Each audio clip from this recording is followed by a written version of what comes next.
You're listening to the Real Intelligence Podcast, presented by RXA, a leader in business intelligence and data science consulting services. We're here to bring attention to the unique stories, perspectives, challenges, and success that individuals in the data industry face at every career stage. Welcome to the show. Thank you for tuning in to the Real Intelligence Podcast.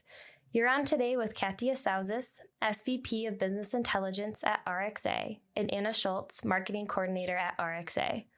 Our guest today is Anna Banks, SVP of Personalization and Performance Marketing at Sephora North America. Anna Banks has spent the last 30 years designing and launching consumer marketing experiences that drive business growth.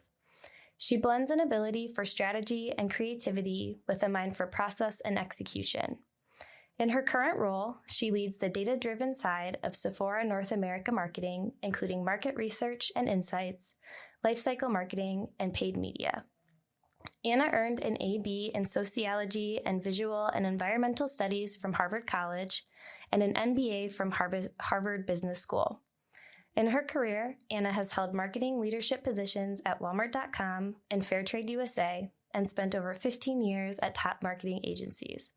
She is also part of an angel investing network focused on funding and empowering underrepresented entrepreneurs.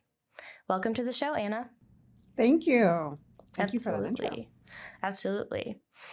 So we like to start off the podcast by getting to know the real you. So I have a few questions that we might not find the answers to in your professional bio. The first one being, what's an interesting fact about you that isn't on the internet? It is that I used to be a martial arts practitioner. Actually, Katia would know this, but it is not on the internet. So I practiced martial arts for about 10 years, and I hold black belts in 2 different styles of Kung Fu. Oh, wow. Be careful with Anna. I'm harmless now. I'm old and harmless now. Yes. Well, I won't be messing with you. So. My second question is, what's the last thing that you were excited to learn outside of work? Yeah, so it actually is a practice that I took up like deep in the pandemic when I was like struggling with balancing like mental health, working at home, kids at home, and trying to work at home. And I started to do yoga. And I actually started working with a yogi who is in Los Angeles and doing Zoom yoga every week. And so now for 2 years, on Friday morning at 6 a.m, I get on and do yoga with him. And so recently he has been teaching me some really interesting meditation and breathing techniques about thinking about the center of energy that runs from the top of your head down through the center of your body. And so some of these sort of unusual things about how to become more grounded have become super important in the sort of really challenging time we're in right now. Martial arts also focuses on that as well, right? Yes, in different ways. I don't get to beat stuff up anymore to like expend that energy. So I have to like figure out how to be more calm other ways. Channel it different ways. Wonderful. I'm glad it helps you. Yeah, absolutely. It's something you learn outside of work, but probably affects your work life as well. So great. And so I know I gave you a bit of an introduction before and some of your career highlights, but I kind of like to have everybody tell us some of their career journey and some things about themselves in their own words. So if you want to give us some of that, that would be awesome. Yeah, I mean, I'm someone who has always been interested in marketing. So even in college, I wrote my senior thesis on the image of the African-American woman in print media and did some analysis around how economic trends influence visual trends and how those impact perceptions of confidence in young women. So I've always been, it started off kind of more as a sort of social impact piece around marketing and decided I wanted to get into marketing because I was like, you know what? I don't see a lot of people who look like me in marketing. I don't see a lot of images of me in marketing. And I really want to influence that. And that's what led me to jump into marketing in the first place.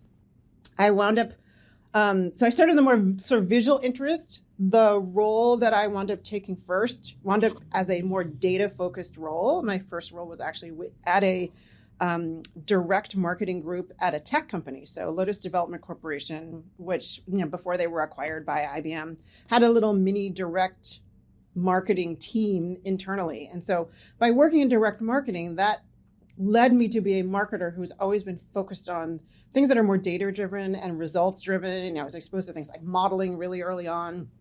And so that also led me to see this transition coming with like the internet. So I'm old enough that like when I started working, there was no internet marketing. There was no email marketing. People were like, oh yeah, that internet thing, what is that going to be? But one of the advantages of working as a tech company, they're often a little bit further on the edge than a lot of other companies. And so being exposed to that very early on made me want to transition from just direct marketing into what we now call digital marketing. And really focus there in business school. So looking for professors who were on that edge of like, where do we think this is going to go? What is this going to be? So keep in mind, this is now in the mid 90s. So it was very new, very much starting to look at agencies who were starting to capitalize on this trend and area. And then went on my first job out of business school to look for an environment that would allow me to learn more about the digital space, learn more about strategy and companies who were looking to move into that. I thought I would only spend a couple of years on the agency side.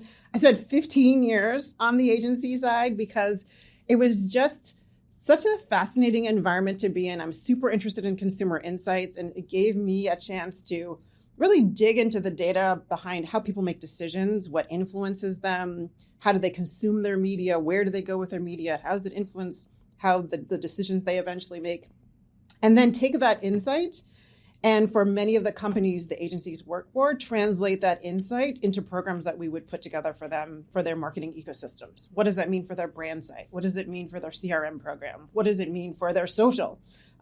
Many of the brands that we were working with were sort of scared about dabbling in social at that time, and we designed some of their early influencer programs. So after a bunch of years on the agency side, so agency is fun because it is, it's an idea factory. Your life is, I get to go sit in a corner and think about stuff like what I think is going to be a really cool thing to develop and then go pitch it to companies. And so that's a lot of fun. But after a certain point, you're like, okay. And very demanding. And very demanding. And you get to work with really amazing cross-functional partners. Like, so Katya and I were like kind of joined at the hip. I was like the strategy side. She was my analytics arm. So many taking really awesome insights to clients and then sometimes watching them like not really implement them the way you would have hoped that they would. And that starts to get old after a little while. And so that's why I eventually decided to jump out of the agency side and move over to the client side. And that's how I wound up at Walmart.com. It was actually a former agency friend who was the head of marketing at Walmart.com and said, hey, I have this role that I think would be great for you because Walmart sells everything under the sun. And this role has a team of marketers that market all of the things that Walmart markets. So it was category marketing. And so suddenly I was like marketing electronics and apparel and toys and health and wellness and beauty. And so that was a really exciting adventure. And from the data perspective, I mean, there's nothing more data-driven than e-commerce because everything is by the numbers. It is definitely like a model-driven business. And so that was a really exciting kind of experience to understand how the components of like the marketing component and the merchandising component and the site experience component all come together and have to be firing together in order to drive the best results for an environment. So that was actually really cool. Working for Walmart, it was like getting another MBA.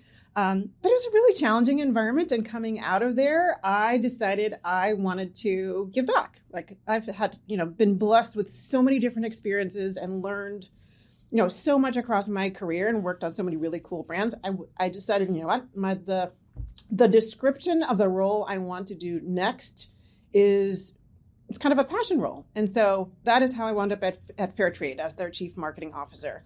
I said I would like to work with a company that is focused on driving equity and giving back to the world at large. And Fairtrade really fell into that. And it also had the bonus of allowing me to really exercise a lot of the skills that I had kind of gained along my journey in my career. So I spent a couple of years there. That was a really very fulfilling kind of environment where suddenly I was like, I'm doing B2C marketing, I'm doing B2B marketing, I'm doing brand building. I'm also helping them like drive their marketing automation. You're working with really tiny little budgets compared to a Walmart. I think my entire budget at Fairtrade was spent in like about 15 minutes at Walmart. But it still was super satisfying. And it's really exciting to work in an environment where any kind of company or partner you show up with and say, I'm working with Fairtrade, they're like, how can I help? How can I even donate my time or my energy? So that was very cool. But working for a not-for-profit is very challenging. And with the pandemic, it became even more challenging. And I think about the third or fourth time I had to give like 20 or 30% of my marketing budget back. I said, you know what, I think I need to transition to something else, because the value that I feel like I could give to this organization, I think that's sort of run its course at the moment. And around that time, Sephora actually showed up at my doorstep and said, hey, we have this role that we think you might be interested in. I had actually interviewed for another role at Sephora a while back and obviously not wound up getting it, but apparently made an impression because their CMO showed up and said, hey, we have this role that is over all these different pieces, over marketing analytics, it's over media, it's over what was then called CRM. And would you be interested, and retention, which includes, email and mobile, would you be interested in kind of checking it out? And there you go. That brings us to today. I've now been at Sephora coming up on 2 years and has been a really exciting journey. I joined at the end of 2020, which is during the pandemic. I do not recommend doing that. My entire first year, so difficult. Like I didn't even meet my team, I think, for my first 6 in person for the first 6 months of my role. But really excited to say that like now that I'm coming into my second year, I feel like I'm getting my stride and really excited with the progress that we've made over the course of the couple of years. Wonderful. Congratulations. Really. What a fascinating career path. Thanks for sharing it. That was a great way to catch up with you a little bit. You've definitely been a role model for me. And I wanted to ask you why the topic of women in data is important to you to discuss. Yeah. So I started looking, when you guys first asked me to do this, I started to look up some stats because I was like, I know the stats have got to be crappy, but I wanted to like really dig into it. And so I think I should have pulled them up again right before we started talking about it. I think only about like 20% of data scientists are women. And then when you look at what percentage are Black or African American, it's like 3. And it's just ridiculously small, the representation in this area. So that was part of this. So what's really important to me is because who tells the story about the data makes a really huge difference. It really matters because we all bring our biases to all of these. And as much as we try to be objective, there's always going to be a bias in the storytelling. And so maybe that's not as important when it's about sales revenue, but when you're counting things like, mass incarceration or rates of poverty, like the perspective the people who are doing the analysis bring to the table makes a really huge difference. And so representation is phenomenally important. Mm-hmm. That's a great point. That's why Don't Kill the Messenger exists. Because people, we resonate with what people say, how they say it and how they deliver it. Yeah, definitely. Definitely. And so what career advice would you give to a woman who is just starting her career and aspires to be in data? Yeah. I mean, I'm not sure it's any different for data than it is for other areas. It's always about understand what you are really good at. What are the gifts that you bring to the table? And then the second piece is understand what gives you energy and gives you joy and makes you happy. And find the thing that is the intersection between those 2 points. Because when you find that intersection, like that is where you're going to be unstoppable, right? Because you will bring the passion to your work, you'll bring the energy to your work, people will see that. And so, that applies to data, that applies to anything. So that would be my, that's a perspective. I often get asked that because I try to mentor some of the younger employees at Sephora as well. And always that's part of my message. Wonderful message. Totally resonates with me. Totally. I remember fondly our time at Organic, where we would brainstorm solutions to some challenges on measurement and analytics perspectives for existing clients or for new business pitches. And I still think that the most important questions that we women or humans get asked is, how do you prove that my marketing dollars matter? Or how would you prove that my marketing efforts work? What in your experience are the most challenging aspects of this? Is it that we don't have the data that we need, the type of data, the way we collect it, or even the way we frame that question? Yeah. So yes to all of those. I think the first one that I start with is there's not always clarity around like what success looks like. So even defining the goal in the first place, because you won't know what to measure if you don't know what you're trying to get to. So I think that's the first thing. And I think I've run into that a lot. Even now here at Sephora, we'll run a campaign and people are like, did it work? It's like, well, we got a lot of traffic, which was great. It's like, okay, but maybe the metric was these particular SKUs over here that we wanted to drive sales. And we drove a ton of traffic, but we didn't drive the sales. So was it successful? So having real alignment around what the key goals are, I think is the first thing. Then the second thing, obviously, is like, did you set it up to actually measure what you think are the important things in the first place? Because that often is the challenge. We'll get to the end, or people will think about what they want after something is running. And then you're like, well, it's too late. We can't, you needed to tell us that at the beginning, or we couldn't have set it up so that we could measure that. So that's the second one, is actually setting it up to measure it in the first place. And then, I think those two are some of the biggest ones, like goals, and then actual, setting it up to measure it so you can actually measure it on the back end. And then maybe even giving folks the time to actually do the analysis on the back end, and then setting it up so that there is time for whatever learnings there are actually can go into whatever's happening next. So I don't know how many times we have set something up where we're like, okay, we now finally have the analysis. They're like, actually, we started the next one 3 months ago, so it's kind of too late. Like, thanks for the insights, but it's too late to influence the next thing. So I would say that's another really critical, like, make sure you're setting up the cycles so that you actually can give folks the time to do the analysis, and then actually have the time to take the insights to put them into the next cycle of the work. Pause in between, yeah. Is that one of the topics people come to you more often, or are there others? Is it more on the HR side and managing the team? Is it on analytics? Is it on strategy? Because you're so well versed on all. And you cut out for half a second. I didn't catch the very beginning of your question. What are the most topics that people come to you more often? Oh, what do people come to me for? Oh, I used to joke at Walmart that I felt like I was like the marketing therapist. So the things that people come to me the most, they are usually around kind of people dynamics that are meant in the things that seem like process problems that are actually people dynamic problems.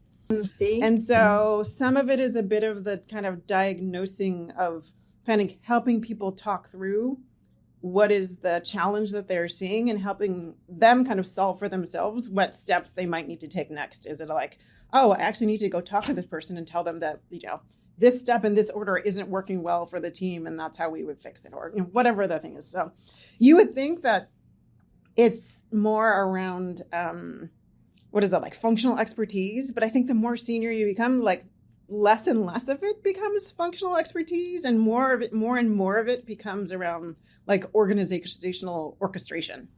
Mm-hmm. And bird's eye view, to be able to go above and really discern that it's not the process issue. It's a people, how people's dynamics get applied to that process issue. Yep.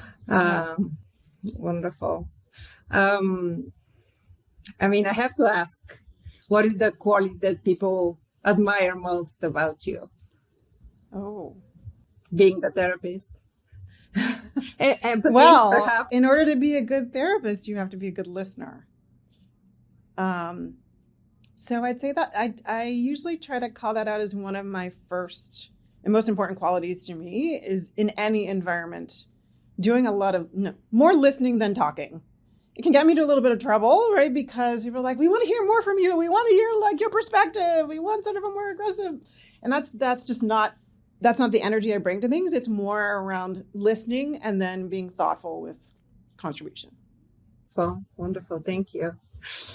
And I'm going to ask you just the last question. If you could be a fly on the wall on a C-suite marketing company, any company, what company would that be? Any company. Oh, Twitter. Twitter now? Yeah. I want to be on a fly on the wall at Twitter right now because that's like a marketing nightmare, at least at this moment in time. That's just such a difficult environment just all around. So that's kind of like the hard one. I think what's one that I think is more kind of warm and fuzzy. I have to think about that one a little bit more. Okay. Always come back to us. We're happy cool. to continue chatting. Thank you, Anna.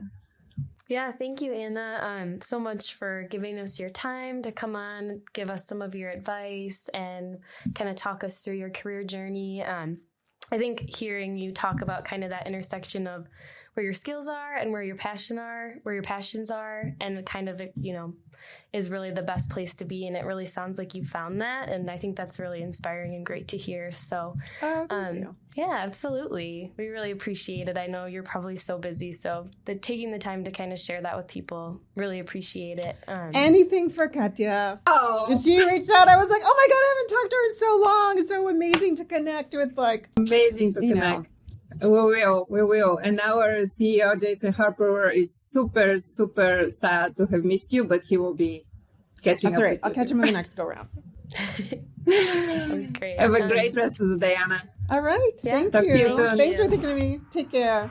The Real Intelligence Podcast is presented by RXA, a leading data science consulting company.